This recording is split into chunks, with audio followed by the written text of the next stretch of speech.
Գրող հրապարակախոս Ռուզան Ասատրյանը գրում է. Բաշար Ասադին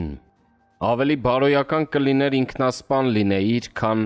ազգդ ցեղասպանության ենթարկվեր։ Ցավակցեմ ձեզ, Սիրիայի փողոցներում թուրքերի կողմից այսօր ազգակիցներիդ, ալավինների սպանվելու համար։ Թե ձեր աչքից հեռու է, որովհետև դուք լքել եք ազգ և պետություն, այն թողնելով առնախում բորենիների հույսին։ Երկրի ցանկացած ղեկավար, թիվ 1 պատասխանատու, եթե երկրի անվտանգությունը թողնում է օտարի հույսին, հավատացեք, նա թիվ 1 դավաճանն է, ոչ թե թիվ 1 պատասխանատուն։ Կարդացի բլոգեր Գագիկ Թադևոսյանի ելույթը և սարսռեցի։ Աչքերիս առաջ Արցախում թուրքերի կողմից գլխատված հայ ծերունու գլխով ֆուտբոլ խաղացող թուրքերն էին։ Մեջբերում եմ Գագիկի ելույթից մի կարճ հատված։ Լաթաքիայում թուրքերը ալավինների ցեղասպանություն են իրականացնում։ Ճիշտ այնպես, ինչպես 1915 թվականին վերաբերվեցին հայերի հետ։ Հավաքում են 25-ից 30 տարեկան տղամարդկանց, ձորի պռնկին գնդակահարում և լցնում ձորը։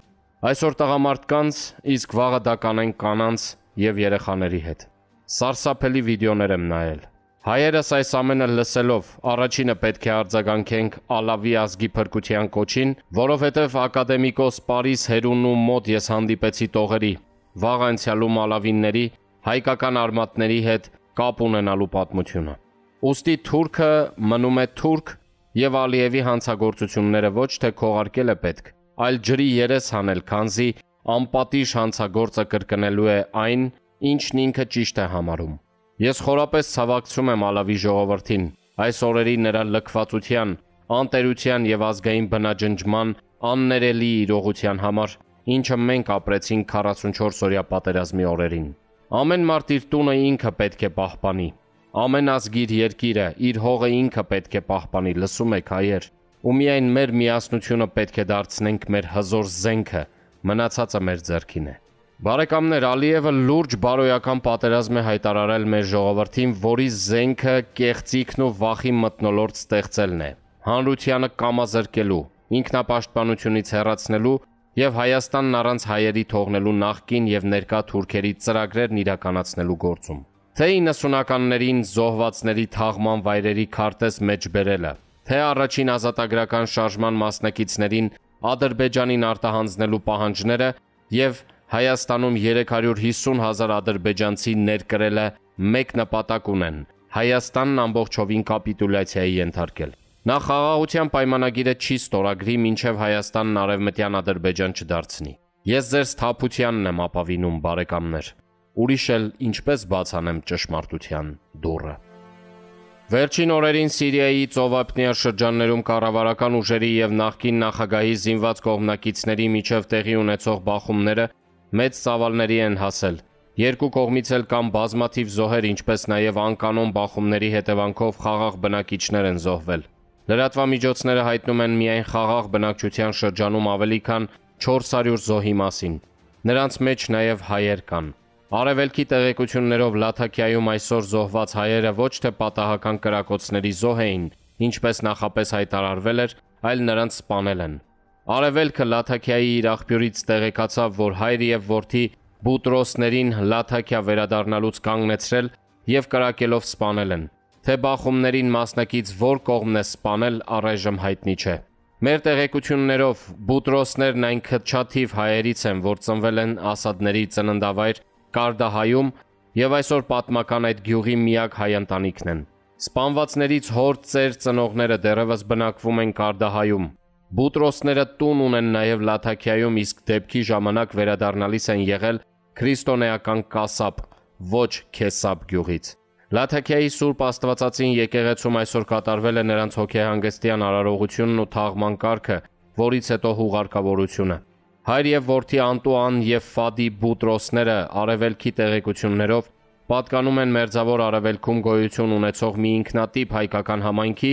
որը հայտնի է Հին հայեր անվամբ։ Այս համայնքի ներկայացուցիչները հիմնականում արաբախոս լինելով հայ առաքելական եկեղեցու հետևորդ են, ձգտում են պահպանել հայկականությունն ու ինքնությունը, որը դարերի ընթացքում նահանջել է։ Հայերը պատմական Սիրիայում բնակություն են հաստատել վաղնջական ժամանակներից, նախաեղեռնյան շրջանի շատ հայ ընտանիքներ ժամանակի ընթացքում հեռացել են լեզվից, կորցրել հայկական ազգանվանը բնորոշ ձևերը, կրում են հիմնականում արաբական անուններ, սակայն պահպանել են հայկական շատ ավանդույթներ, հատկապես դավանանքը։ Նրանք արաբների շրջանում հայտնի են իբրև Արման Ադիմ, թարգմանաբար հին հայեր և փոքրամասնություն են կազմում Սիրիայում և Լիբանանում։ Լաթաքիայի հայկական Սուրբ Աստվածածին եկեղեցին այսօր բացվել է զոհվածների հոգեհանգստյան կարգի համար։ Մեր տեղեկություններով այսօր կիրակնօրյա պատարագ չի մատուցվելու։ Շրջանում իրավիճակը շարունակում է լարված մնալ։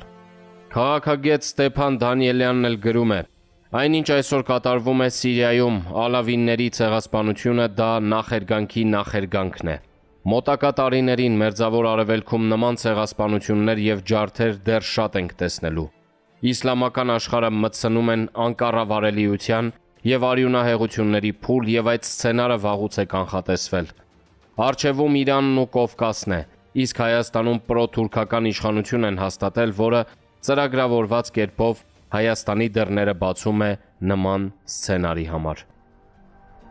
Կասեք ովքեր են մեղավոր։ Ասադի արածի և չարածի մասով ամեն ինչ պարզ է։ Նրա ականջը Մոսկվայում կանչի։ Սակայն ահաբեկիչ այս եղեռնագործներին իշխանության են բերել հավաքական Արևմուտքը, Թուրքիան և Իսրայելը։ Հետևաբար նրանք էլ կրում են այս ամենի ողջ պատասխանատվությունը։ Չնայած ինչ պատասխանատվություն, ում առաջ կամ ինչ դատ, ինչ դատաստան, ինչ ՄԱԿ անդամ պետություն, ինչ ՄԱԿ խաղաղապահ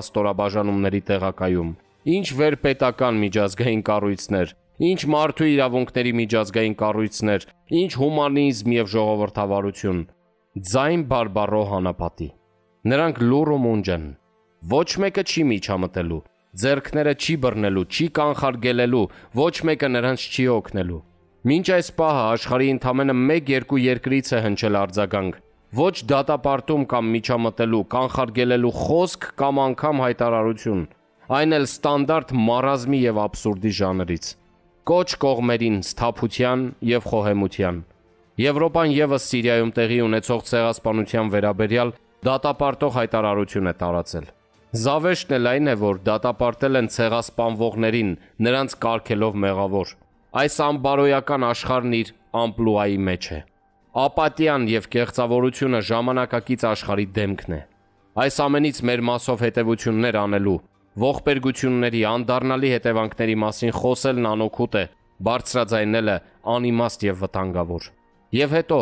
հոգնեցնող է բացատրելն ու լուսաբանելը։